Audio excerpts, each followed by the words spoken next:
வந்து சொல்கிறார், இமாம் அவர்களே, ஒரு இடத்தில் சில ஏழைகள் தேவையோடு இருக்கிறார்கள், அவர்களுக்கு நாம் உதவி செய்து விட்டு வருவோம் என்று சொல்லி தவாப் செய்து கொண்டிருக்கக்கூடிய ஹசன் ரலியல்லாஹு அன்ஹு அவர்களை கையை பிடித்து உடனடியாக கூட்டிக் கொண்டு சென்று விட்டார்கள். சென்று தேவைகளை முடித்து பிறகு வரும் பொழுது, அந்த காபாவை நெருங்கும் பொழுது, அந்த பொறாமை கண்ணோடு பார்த்த அந்த மனிதர்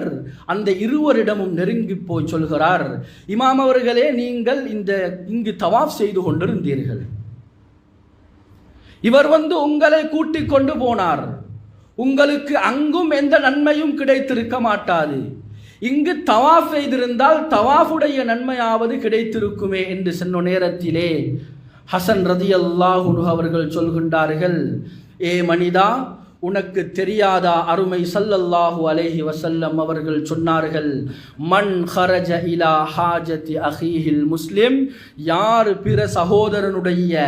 தேவையைக்காக வேண்டி, தேவையை பூர்த்தி செய்வதற்காக வேண்டி வெளிக்கிளம்பி செல்கிறாரோ, சென்று வகதா ஹாஜதஹு,